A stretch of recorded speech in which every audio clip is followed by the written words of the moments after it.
அன்பர்களே, மக்களின் மனக்குரலாக நான் நேற்று பெங்களூரிலே, கர்நாடகாவிலே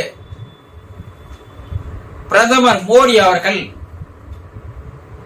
ஒரே நாளில் 5 இடங்களில் பிரச்சாரத்தை மேற்கொண்டிருக்கிறார். கடந்த சில நாட்களாகவே அவர் பிரச்சாரத்தில் பேசி வருவதெல்லாம் இந்திய மக்களிடையே ஒரு வெறுப்பை, ஒரு கசப்பை, ஒரு அருவருப்பை, ஒரு அசிங்கத்தை அரங்கேற்றி இருக்கிறார். இதற்கு முன்னால் மோடியின் மீது சிறிதளவுதாவது நம்பிக்கை வைத்திருந்த மக்கள் இப்போது அதை துடைத்து எரிந்து விட்டார்கள். இப்படிப்பட்ட ஒரு மனிதனை 10 ஆண்டுகளாக நாம் பிரதமராக வைத்திருந்தோமே, நாம் என்ன பாவம் செய்தோம் இவரை பிரதமராக்கி வைத்துவிட்டு என்பதை எண்ணி பார்க்கின்ற நிலையில் மக்கள் இப்போது இருக்கிறார்கள். என்ன, ஏன் 10 ஆண்டுகளாக தான் என்ன காரியங்களை சாதித்தோம், நாட்டு மக்களுக்காக என்னென்ன நல்ல செயல்களை, திட்டங்களை வகுத்து தந்திருக்கிறோம். இந்த 10 ஆண்டுகளில் மக்களுடைய வருமானம் எந்த அளவிற்கு உயர்ந்திருக்கிறது, பொருளாதாரம் உயர்ந்திருக்கிறது, வாழ்க்கை தரம் உயர்ந்திருக்கிறது, இந்த நாடு எந்த அளவுக்கு வளர்ந்திருக்கிறது, உலக நாடுகள் மத்தியிலே இந்தியா எப்படி வளர்ந்திருக்கிறது, உயர்ந்திருக்கிறது, இதையெல்லாம் தானே எடுத்து பேசணும். அதுதானே நல்ல ஒரு பிரதமருக்கு அழகு, அதுதானே பிரதமருக்கு அறிவு. இது தேர்தல் ஆரம்பித்த நாள் முதல் இதை பற்றி எங்கேயுமே பேசுவதே இல்லை. ஏன்னா பேசுவதற்கு அங்க எதுவுமே இல்லை. அவருடைய டப்பா காலியாக இருக்குது. அதனால அவரால் பேச முடியல.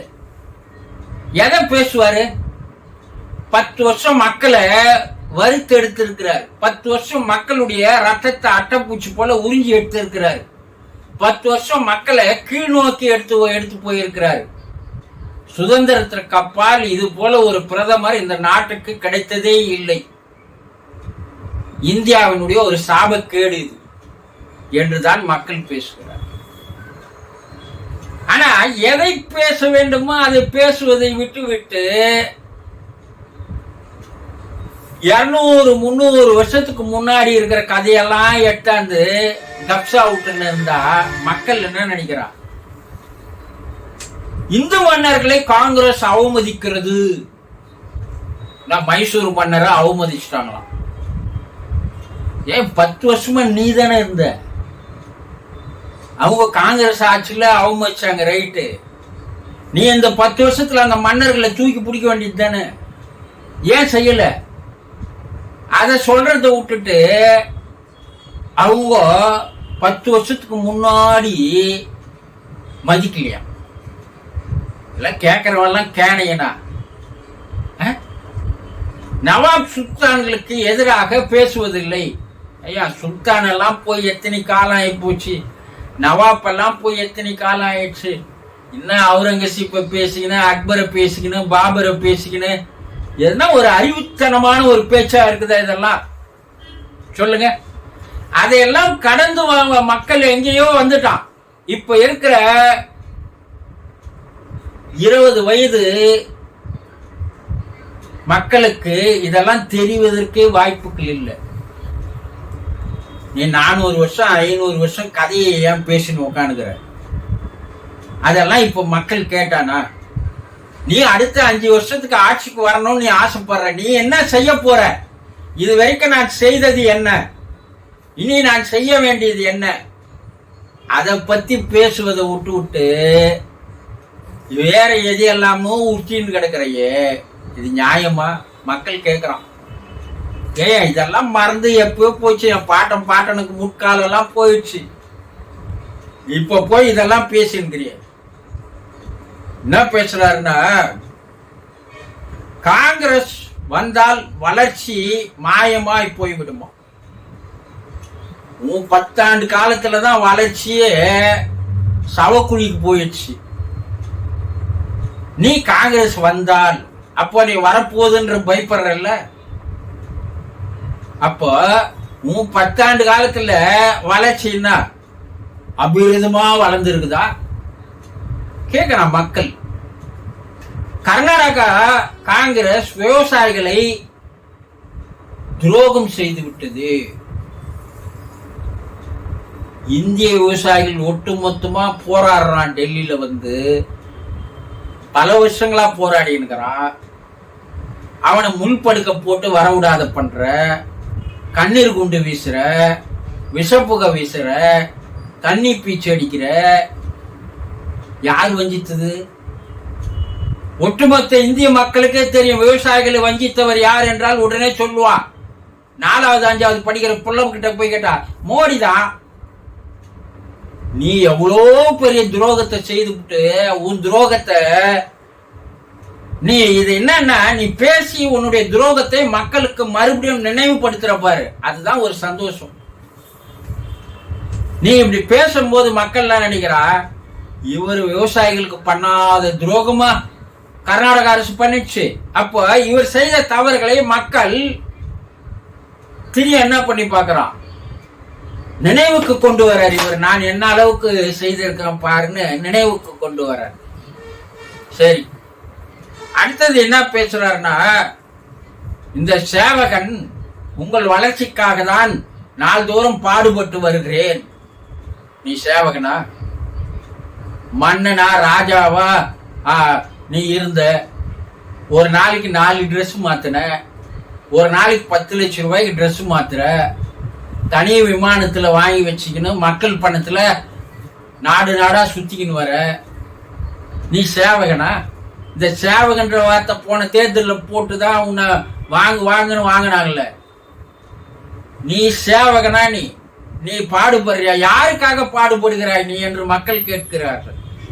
2 பேருக்காக தான் நீ பாடுபட்டு வருகிறாய். 10 ஆண்டுகளாக நீ செய்த சாதனை என்ன? 2 பேரை உலக தரத்துல கோடீஸ்வரர்களாக மாற்றி இருக்கிறாய்.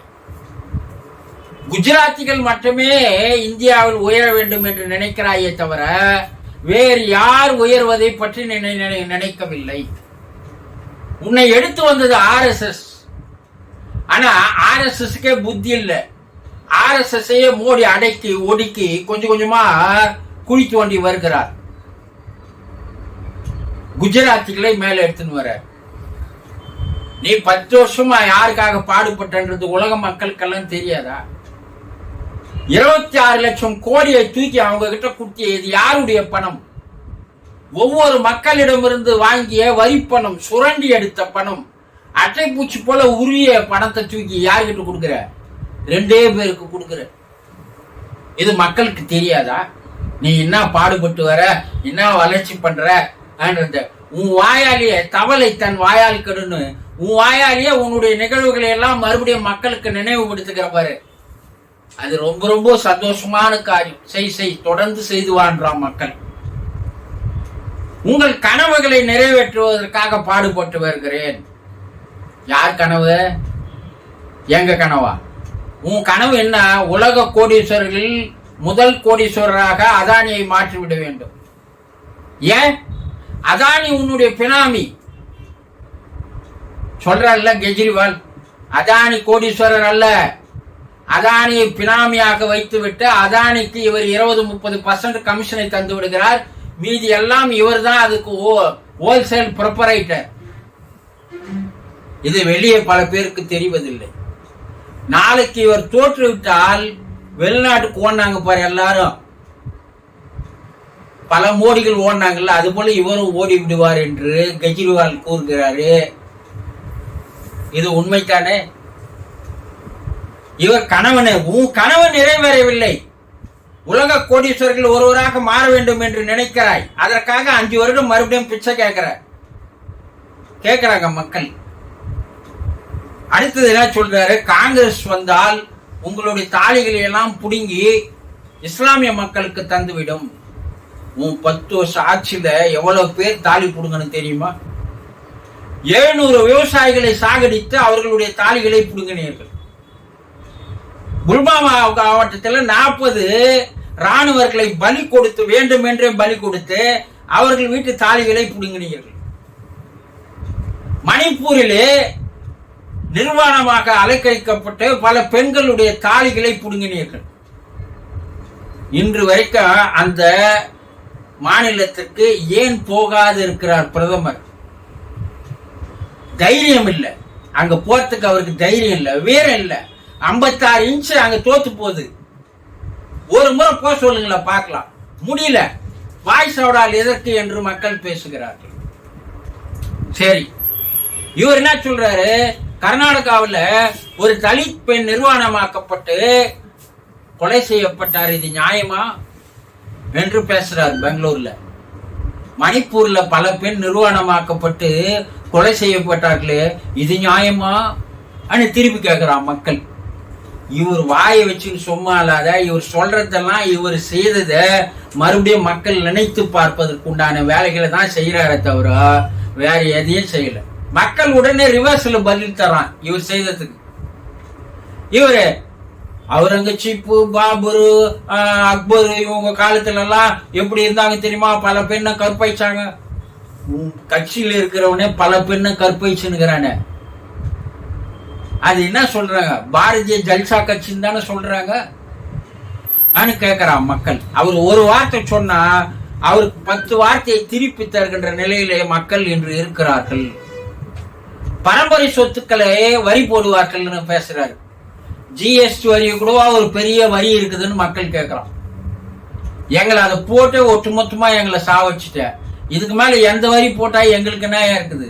நீங்க அவங்க வராங்கன்றது பயத்தில் நீ எல்லாம் பேசுற, ஆனா உன் தப்பை நீயே எடுத்து வெளியே விடுற பேசுகிறார்கள். என்றோ பேசிய மன்மோகன் சிங்கனுடைய வார்த்தையை எடுத்து திரித்து பொய் பேசி வெட்டி ஒட்டி பேசுவது ஒரு பிரதமருக்கு அழகா? ஆக இவர்கிட்ட பேசுவதற்கு ஒன்றும் இல்லை. இவர் டப்பா காலி. அதனால்தான் ராகுல் என்ன சொல்றாரு? பாரதிய சொம்பு கட்சி என்று பேசுகிறார். சொம்பு கர்நாடகாவில் இப்ப சொம்பு எடுத்துக்கிறாங்க, காலி சொம்பு சொல்றாங்க. இவர் காலி டப்பா. இனி இந்த டப்பா எதற்கும் பயன்படாது, உபயோகப்படாது, துருபிடித்து விட்டது. இந்த டப்பாவை தூக்கி விசிறி அடிக்கணும் என்றுதான் இந்திய மக்கள் என்று பேசுகிறார்கள். இவர் பேச பேச பேச இவருடைய தவறுகளை மக்கள் நினைத்து நினைத்து பார்த்து மேலும் மேலும் மக்கள் கொதித்து போகிறார்களே தவிர மக்கள் மனம் மாறுவதாக இல்லை. தொடர்ந்து இந்த 5 கட்ட தேர்தல்களில் இன்னும் இவர் அசிங்கமாக பேச வேண்டும் என்று மக்கள் எதிர்பார்க்கிறார்கள். அப்பதான் இவருடைய பழைய வரலாறுகள், 10 ஆண்டு கால வரலாறுகள் மக்களுடைய மனதிற்கு நினைவுக்கு வரும். அப்பதான் இவரை வஞ்சிப்பார்கள் என்று மக்கள் தெளிவாக இருக்கிறார்கள். இவருடைய ஜம்பம் இனி பலிக்காது, இவருடைய மோடி வித்தை இனி செல்லாது, இவருடைய ஆட்டம் முடிந்து விட்டது. பேசட்டும் என்று மக்கள் பேசுகிறார்கள். மக்களுடைய மனக்குரலாக நான்